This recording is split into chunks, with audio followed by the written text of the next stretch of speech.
everybody, and welcome to Fun List Friday, right here on the Eat Sleep List YouTube channel. My name is Matt Johnson, your host, and we are already in October. I cannot believe how fast this year is going by. Let's kick off this month of Halloween with some scary movies. Let's make a list.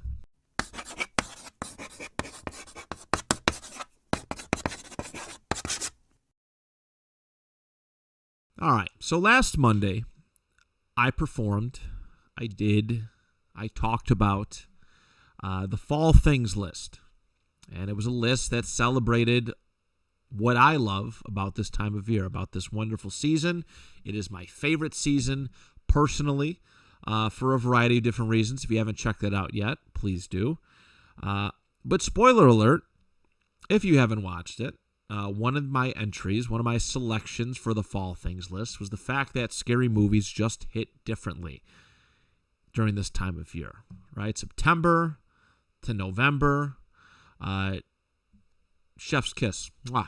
The vibe, the aura, whatever you want to call it, the energy around it, it just feels different. And granted, I know that there is a legion of people who watch scary movies year-round, whether it's 90 degrees outside or 9 degrees below zero, it does not matter. They are locked in. That is their lifestyle. They love it. The campy B movies, as some people call them. But it doesn't matter. Horror films, scary films are what they enjoy. But I'm more of a time and place kind of person. I think it makes it more special when you just lock in for a certain time of year, if that makes sense. Like, I talked about the balance list, right? We did the balance list and how too much of something is never really a good thing. So I like to reserve a lot of my scary movie watching to this time frame, at least up until Halloween. And it's special around this time of year. It is because of the spirit of Halloween. It is the fall foliage just adds to it all, I guess. The beginning of like decay, right? Leaves falling off the trees in some cases, lawns, grass just dying, so to speak. And also just the nights are getting longer, right? The sun goes down way earlier than it was just a couple of months ago. And darkness is everywhere. And I love that feeling. It just feels so appropriate that because the nights are getting cooler, faster, and the nights are coming a lot quicker than they were, sitting in the living room, cozying up and watching a scary film, getting that blood pumping, being scared in some cases. All right, there's turning the lights off in the living room and just soaking in the atmosphere, getting invested and locked in, and feeling all of the feelings that scary movies are intended to make you feel. And I want to celebrate that today. I want to talk about some of the films that have made me damn near piss my pants at points in time. And while, movies that involve with this type of emotion, with the emotion of fear, and movies that like typically evoke the emotion of fear and being scared. Like if something happens over and over again, usually you're not too scared of it. And there's a lot of films that are just kind of one-watch wonders, But when I was crafting my list for this, I thought about some of the things that, like, I try to put myself back when I first watched the film and how it made me feel. All right, there's a couple of these films that I've watched over and over and over again. And it gives me a level of excitement. And there's still a level of, like you're wincing when you know something's coming up, or you get a little anxious when a certain scene is about to happen. And that plays a part in all of this too. But yeah, we're going to celebrate scary movies today. Let's keep it moving.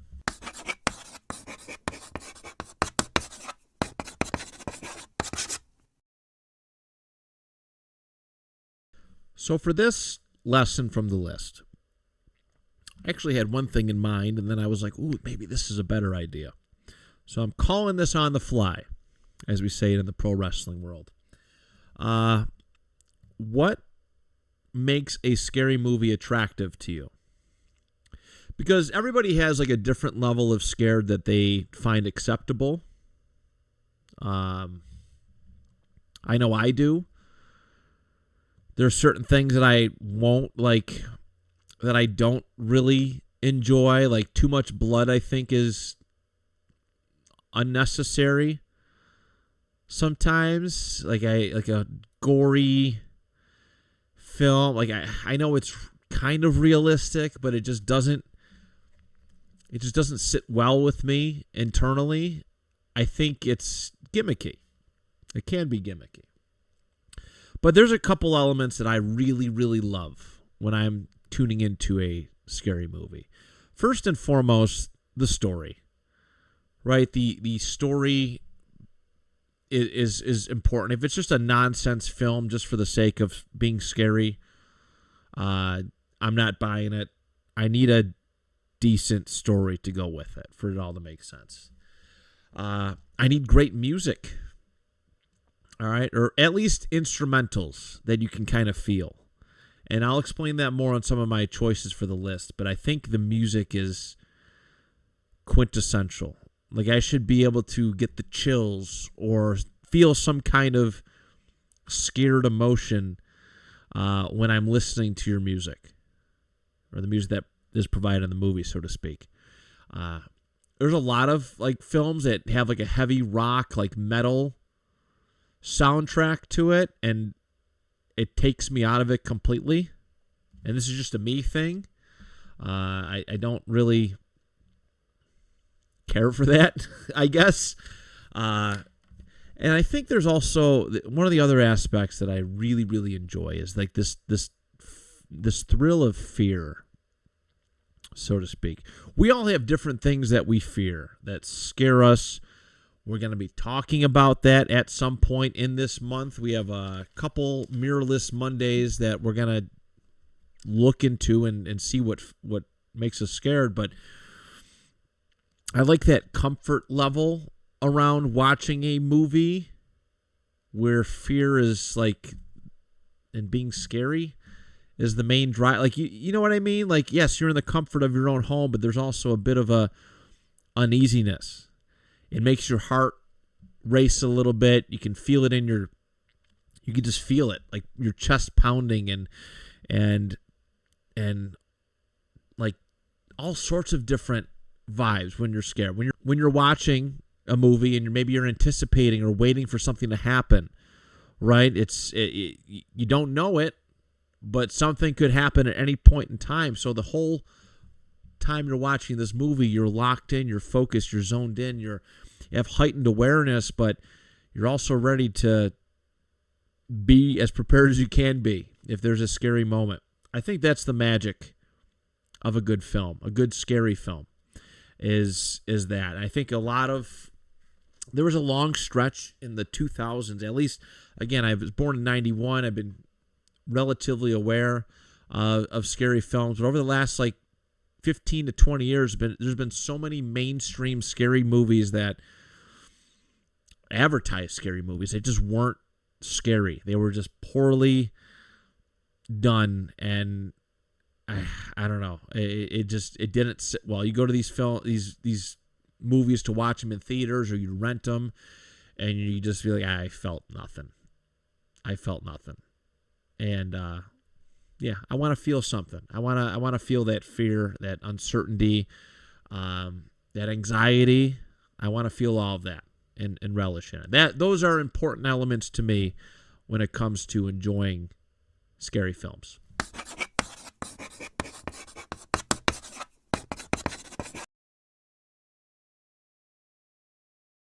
All right, everybody, it is time for my favorite part of every single video that we do, the top 10 list. All right, please feel free to comment along your favorite scary movie, your top 5 favorite scary movies, your top 10 favorite scary movies. It does not matter. I love the dialogue. We've gotten some great comments in recent days and on some of our videos, and I love to see people commenting along. And and having fun and partaking in it. It's really great. This is why I do it. I love dialogue between people. It is important to me, and I really want to see and hear about what gets you scared and riled up. And obviously, there are so many people who have much deeper scary movie knowledge, experiences than I do. And I want to hear all about it because maybe it's something that I can check out at some point and enjoy. So let's get to it. Let's make a list. My number 10 favorite scary movie is The Invisible Man from 2020. And I think everybody kind of remembers 2020 at this point. What a weird, wacky, wild year that was. Theaters getting shut down. So it was a struggle for businesses for theaters to find success, to have films, to get people come in. There was all sorts of COVID protocols. There was the separate seats where they were trying to just stay afloat somehow, some way. And I can't remember the first movie I went back to theaters to watch. I can't remember. It was either Black Widow or The Eternals. Anyways, but me and the wife were home. Home during this COVID, situation, lifestyle, and we watched a lot of television shows, watched a lot of movies to pass the time. And this happened to be one of them. I believe it was on HBO Max. And we put it on. I'm like, whatever. Let's see what it is. And to my surprise, it was actually pretty good. Most modern mainstream scary movies don't really get me. I've mentioned, I believe, that so many hit the, or get the machine behind them, and they're just duds. They're just absolute duds. This one was really, really good. And psychological thriller. I think that's the best part of it because you're frustrated. Like, I was frustrated watching this movie because you think but you don't necessarily know because the character hasn't figured it out. And there was just a lot of suspense and good jump scares. This is something that's important to me. It's like a good jump scare that actually means something. It's not like a fake out. I can't stand those. I think they're so weak. But the craziest scene in this was when Cecilia was out to dinner with her sister Emily. And they're talking, they're having a conversation in the middle of a nice restaurant. And if you, like, a blink and you'll miss it moment, the knife starts raising up in the air and cuts her sister's throat right in the middle of the restaurant. There's like a brief pause, and it's crazy. It's freaking crazy. And then the knife ends up in Cecilia's hand, adding to the stress, to the horror of this film. I enjoy it. Some people may find it as campy. I love the ending to it as well. She gets her revenge, and all's well and good. But there was a nice psychological thriller aspect to this that I think is great, and with just enough violence and action where it wasn't overbearing, if that makes sense. Like, again, I think too much is never a good thing. But my number 10 is Invisible Man, 2020. Number 9. I still have to see the second part of this, as it was filmed in Western New York. But my number 9 is A Quiet Place. I've seen this movie a couple times. The first time was in theaters. It came out in 2018, directed by the lovable John Krasinski. And it was a fun watch. It was a fun watch. And here's why.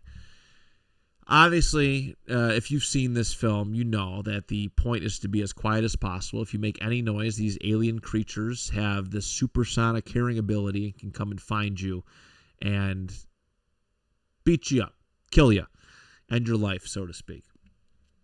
And I don't know why I said so to speak. It's what happens. So you're sitting in the movie theater, and you're already on edge because the characters aren't supposed to make very loud noises. They're whispering. They're doing sign language to communicate with each other. So every little noise bothers you. All right, it gets you all angsty. And then you're immersed in this experience. So people chomping on popcorn, like it starts to add a little bit. Somebody sneezes in the movie theater, you kind of jump up a little bit if you are truly immersed in this film. And the ending was great. The whole movie, I thought, was fantastic and done masterfully. And again, if you were locked in, you felt this movie in a different way. And I appreciate it for that. But yes, I do want to see the second one. I do have to. But that was a great one. So my number 9, Quiet Place. Number 8 is The Mist. I actually watched this one in media production class my junior year. I forget the reasoning why. There was a lesson in watching it. But it was, Frank Darabont was the director. But this is based on a Stephen King novel. And it was pretty terrifying, right? Locked in a convenience store, this mist rolls in, all these monsters are coming around, people are losing their mind, they're splitting up into factions, there's a religious zealot kind of amassing people and convincing people that, it's been a little while since I watched it, but convincing, getting a following behind it's quite dangerous. And man, that ending messed me up. That ending really messed me up. And I never read the novel before. I've read less than a handful of Stephen King books, and that was not one of them.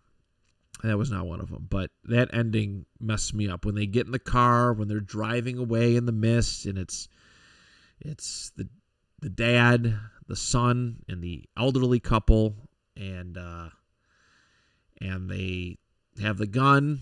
They realize that there seems to be no end in sight. The mist is everywhere. It's taken over, and there's nowhere to go. There's just despair, and they do that vile act. And the dad is the last one left standing. And as he's about to pull the trigger, after he's lost his son, the older couple is gone, the military rolls in and the mist starts to clear. And it is gut-wrenching. That scream at the end, how pissed he is that everything was in vain. And, man, I don't know why. I really don't know why we watched this in middle school. There was a point and purpose. I wish I do remember it, but that ending messed me up bad. Real bad. I was so just sad at the ending of this film. And that speaks volumes to what this film was, right? It made you love these human characters and feel their pain and sorrow and just feel emotion with them. And that ending was, shit. It was a great ending, but it was just like, it made you feel. Usually, like, most movies, I feel like, have a happy ending, so to speak, and that one, like, the credits are coming through, starting to roll, and you're just like, what did I just watch? And that is the making of a great, scary movie. So, number 8, The Mist. All right, my number 7 is 1993's Fire in the Sky. I did not watch this movie in 1993. In fact, one of the films that I'm going to talk about led me to a big extraterrestrial alien kick.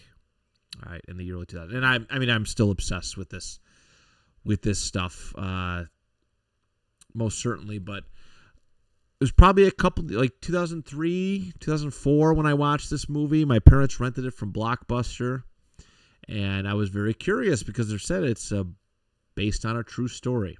All right, directed by Robert Lieberman and adapted by Tracy Torme. And it's based on a true story. The synopsis, the quick plot, is that it's based on the actual abduction of Travis Walton. All right. And there's a lot that goes, it's very, very visually scary. And like the filming was, I think it was nicely done. The beginnings of the movie are very kind of comfortable. And then there's the abduction scene and him getting experimented on. And I think like the trauma and feeling of that is tough. It's tough. It was a tough watch for me when I did watch it. But you felt it. You felt it when stuff is getting screwed into him and all sorts of things are being looked at and analyzed, and these creepy but very, very well-designed alien creatures are experimenting on him. You felt that. You don't even have to watch the full movie. I mean, obviously, it adds to it all because a lot of the stuff that happens afterwards is, after he comes back to Earth, after he's found is his trauma. It's related to all of his trauma and experience from that. But that experiment scene in it, scary. Makes you think. It makes you wonder. We are going to deal with cryptids and some other stuff this month as well. That is a plan, maybe even as soon as next week. But it makes you think. It definitely adds to that uneasiness of, hey, maybe we're not alone in this universe. So, yes. So number 7, Fire in the Sky. Number 6, I'm going to go Paranormal Activity. I love this found footage film style of it. I think they did a really good job with the cinematography of it. It felt real and legit. And obviously, this couple moves into the house. They're slowly being driven into madness. I know, if I'm not mistaken, there's a couple different endings to it. But you thought it was like a lot of people went to see this and thought it was real because that's how well this crew that put this film together, did. And obviously, it was abused eventually. There's a couple other Paranormal Activity movies, and obviously, riding off the namesake of the first one, the most popular one, and just wringing it out for every last drop of money. I guess it's Hollywood for you, but the first one was really good, and that's the only one that I really truly remember. Just the filming, the ending of the wife killing the husband, all the screams and a lot of stuff left up to the imagination. That was rough in a good way. Obviously, it helped sell the realism of the film. There's a lot of moments that you didn't necessarily want to watch, but they did a masterful job of selling this thing as real. And, the slow descent into madness, right? It all starts off great. We got this new house and slowly, angry madness and all sorts of weird stuff. It just escalates. And from a flow perspective, that's really well done. So, all right, my number 5. This film actually came out this year, and it is Sinners. All right, this one was pretty mainstream, and I was a little bit skeptical because if everybody's telling me I have to watch something, usually I don't want to watch it. But I came across it. We were watching it at home. I forget which streaming service it was on, and I didn't really know. Like I didn't watch any previews for it. I didn't look up the plot of what it was. I came into it pretty unknowing or just ready for anything, I guess.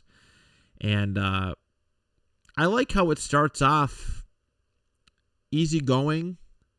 Like, if you have no idea what you're coming into, then this film is it starts off great, kind of cheery in a sense, right? Michael B. Jordan's characters opening up a club and all this stuff, and it's like, okay, this seems relatively normal, and then there's the slow descent into madness, the vampire, the racist vampire, to start off, and it slowly starts picking off all of the members of this club that they did. It was suspenseful because at first, like, you didn't know necessarily what direction this film was going, like how things were going to start to gradually fall apart, and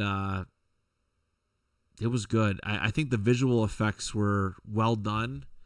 I like the eyes, the eeriness of the yellow eyes standing out, and there was such a creepy overtone, like as everybody's getting picked off and turned into vampires, this sense of dread and oh God, how are they gonna figure this out? I think it weighed on you, and then again, watching characters that were built up that you cared about in some way fall off, like get bitten or accept this gift of immortality, so to speak.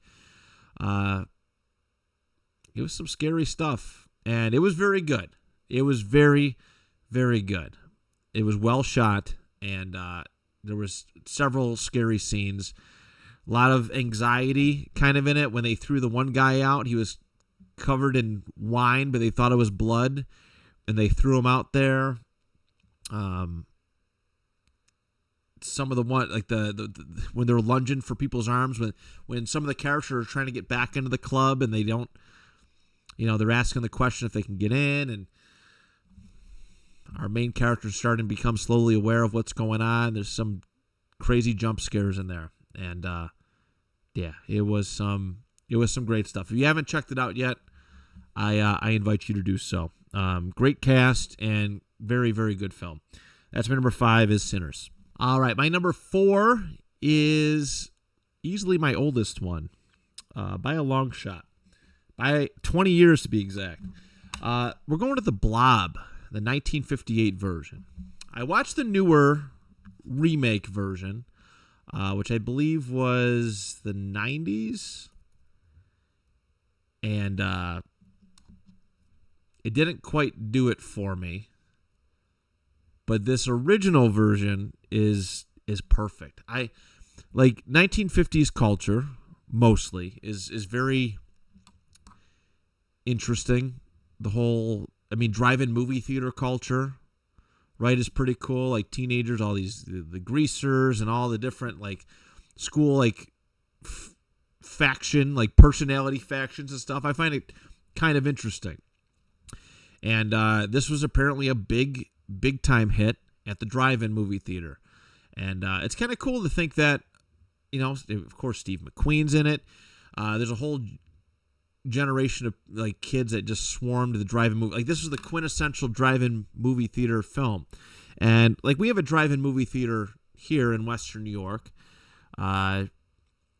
And I don't know, they don't, if there's a newer scary movie that comes out, they'll play it, but sometimes they do like a Retro Tuesday, and that's kind of, who the heck goes to a drive-in on a Tuesday night? But it just seems cool to think about how many people sat in their cool 50s cars and with their friends and family and went and watched a film, hooked up the speaker box to their car. But anyways, this film is, I think it's the perfect classic horror film, right? This blob that's carnivorous, right? It comes in from space and starts eating people, and the more people it eats, the bigger it gets, and scary. It's simply put, I love the classic nature of it, simply put. And it is terrifying to think about a jelly ball blob thing coming and just absorbing people with this acid-like features and just absorbing it, just getting bigger, and destroying a whole town. So The Blob is number 4 for me. My number 3 is the OG Halloween. This is my second oldest film. 1978, John Carpenter classic. There's a couple reasons why I love this film. One, there's not a whole lot, or if any, gore in it. There's definitely some visual stuff, a lot of stuff that's left up to mystery as well. But I also love the story about how low budget this movie was and how it became a cult classic, so to speak. I watched this movie for the first time in 2012. It was on YouTube, free on YouTube. It might still very well be free on YouTube. But I want to look up. I got the Wikipedia here in front of me. I want to look up the budget. Should have it ready. It was made with a $300,000 to $325,000 budget, and it made $70 million, and that is awesome to see. But yeah, I mean, it's a great, mostly great franchise, right? The Michael Myers, like the third one wasn't bad. It obviously didn't have anything to do with Michael Myers. It was I think the Season of the Witch it was called. But this is the one that started it all. All right, all the different remakes and weird spin-offs and all sorts of things. Like, it started off with this very well made film, and there's a lot of just scary moments in it. I mean, the ending, Loomis shoots Michael out of the window like 6 times, and then when they go to check on the body, he's gone. The second one is really good the second Halloween is really good as well. It's a great follow-up to it, but dark and just fun. Great. I love it. I do. I'm gonna have to rewatch this one soon. I think it's I think there's a game coming out actually. Which is pretty exciting. But yeah, the Halloween franchise has been milked for every last dime it possibly can. It's got a huge cult following, but this was the beginning, and I love it. So that's my number 3. Number 2 is Sleepy Hollow, 1999 Sleepy Hollow by Tim Burton, starring Johnny Depp as Ichabod Crane. A little bit of a different twist on the overall story, but I love the Legend of Sleepy Hollow book by Washington Irving. All right. My mom bought me, when I was younger, I still have it to this day, but the great illustrated classic, The Legend of Sleepy Hollow. And yeah, it's pretty cool. I used to love getting those books. I had several. But this is a different twist on it, and it's actually got a really great cast. Christopher Walken as the Headless Horseman. Christopher Lee's in it. Ian McDiarmid, and there's a lot of other great, talented actors and actresses in this. Oh, good God. Christina Ricci's in it. She was like that person, like her. And I'm trying to think of the other one. But she was like a big fixture in a lot of like 80s, 90s, probably mostly 90s, but those scary films. And yeah, she was front and center, obviously. Great film. Great film. A lot of scary, disturbing stuff. The tree with all of the heads. Christopher Walken with those sharp teeth. Just watching the story unfold. It was a different take on it, but really, really good. Some of the fighting scenes are pretty crazy. I mean, I think the CGI is aged relatively well, but there's some cool stuff in it, man. It is a yearly watch for me. It is a yearly watch. I really enjoy it. So Sleepy Hollow, 1999, and my number 1 favorite scary movie, and this is the only scary movie that I watch year round. The only one. And it is M. Night Shyamalan's Signs, 2002. I love this movie so much. I have rewatched it over and over and over and over again. I received this for Easter in 2003, a VHS. And this is what kicked off my interest in extraterrestrials, in aliens, and like it really sparked that love for me. I love the flow of the film. I do. I love how it starts off slow with the aliens, right? There's the crop circles, and okay, here's a shadow figure, and then here's a limb out in the crops at night, and then the UFOs start showing up. I like the gradual descent into madness. I think it flowed very, very well. The music, the soundtrack, awesome. I still listen to it. And the way that the strings are, the string instruments, you could feel like the tension in it. The Brazilian video. All right. Normally when you say the Brazilian video, people are talking about something else. But in this case, this is the first like full glimpse we see. You know, we get Joaquin Phoenix's character in the closet watching this character emerge from this alien emerge from the trees and look right at the camera. Oh, it still gives me the chills. Oh, it does, and that's how well it is. The music added to the tension, and then when that release finally happens, that doom, and the alien walks across the screen, it gets me every time. Some really great stuff. In my opinion, M. Night Shyamalan's best movie that he's done. I've watched a lot of them, and I became hooked and addicted. You know, I watched The Village. I enjoyed it until the ending kind of stunk. I didn't care for the ending, but I watched The Village because I liked Signs so much. And I think the term is cape for this film. I think that's the proper term is cape for this film, but it is really, really good. And if I did a top 10 movies list, this would be on there. Like movies that I've rewatched, that I love, that I adore, that I defend. This is a top 10 movie period for me. And so, you know, yeah, some of the stuff, like my buddy Brian, who I love to reference on the show, he makes fun of the fact that if aliens are so, like if water is so deadly to them, why would they come to a planet that's 75% water? Yeah, I guess I get that talking point. I guess it's fair. It's a fair criticism.